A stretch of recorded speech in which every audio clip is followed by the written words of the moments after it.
এক নির্ভীক বীরাঙ্গনা, যিনি 1857 সালের ব্রিটিশ ইস্ট ইন্ডিয়া কোম্পানির বিরুদ্ধে বিদ্রোহে অংশগ্রহণ করেছিলেন এবং লখনৌতে সংঘটিত সবচেয়ে ভয়াবহ যুদ্ধগুলির মধ্যে একটি নেতৃত্ব দিয়েছিলেন, যাকে সিকান্দারবাগের যুদ্ধ বলা হতো।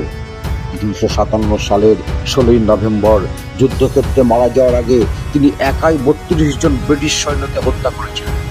তিনি একজন দলিত কন্যা, নাম উদা দেবী। উত্তরপ্রদেশের আওধের একটি গ্রামে একটি দলিত পরিবারে জন্মগ্রহণ করেন তিনি। বয়সেই তিনি ব্রিটিশ প্রশাসনের বিরুদ্ধে মানুষের মধ্যে ক্ষোভ অনুভব করেন। ব্রিটিশদের বিরুদ্ধে যুদ্ধের প্রস্তুতির জন্য তিনি বেগম হযরত মহলের কাছে সাহায্য চাইতে যান। বেগম তাকে মহিলা ব্যাটালিয়ন গঠনে সাহায্য করেছিলেন, যার নেতৃত্ব দিয়েছিলেন উদা দেবী নিজেই। যখন আওধ ব্রিটিশের দ্বারা আক্রান্ত হয়, তখন তিনি এবং তার স্বামী সশস্ত্র প্রতিরোধ করে তুলেছিলেন। যখন কমান্ডার কলিন ক্যাম্বেলের নেতৃত্বে ব্রিটিশ সেনাবাহিনী লখনৌয়ের সিকান্দারবাগ আক্রমণ করে, তখন সেনাবাহিনীকে হাজার হাজার দলিত নারীর প্রাচীরের মুখোমুখি হতে হয়েছিল। যুদ্ধের সময় যখন উদা দেবী তার স্বামী শহীদ হওয়ার খবর পান, তখন তিনি তার মৃত্যুর প্রতিশোধ নেওয়ার প্রতিজ্ঞা করেন।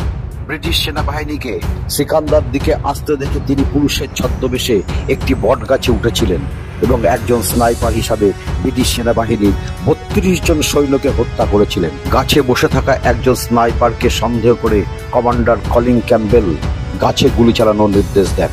তখনই তাকে গুলি করে হত্যা করা হয়। তিনি মাটিতে পড়ে যান। সৈন্যরা অবাক হয়ে যায় যখন তারা জানতে পারে যে একজন মহিলা এত সংখ্যক প্রাণহানির কারণ হয়ে দাঁড়িয়েছেন। একজন ভারতীয় নারী যুদ্ধক্ষেত্রে যে এতটা ভয়ঙ্কর হয়ে উঠতে পারে, এতটা ত্রাসের কারণ হয়ে উঠতে পারে, তা সেদিন বুঝতে পেরেছিল কমান্ডার কলিন ক্যাম্বেল। তাই সেই বীরাঙ্গনাকে স্মরণ করে তাকে জানাই হাজারো সেলাম। ভিডিওটি ভালো লাগলে লাইক করবেন, কমেন্ট করবেন এবং শেয়ার করবেন এবং আমার হোম টিচিং চ্যানেলটিকে সাবস্ক্রাইব করবেন। নমস্কার।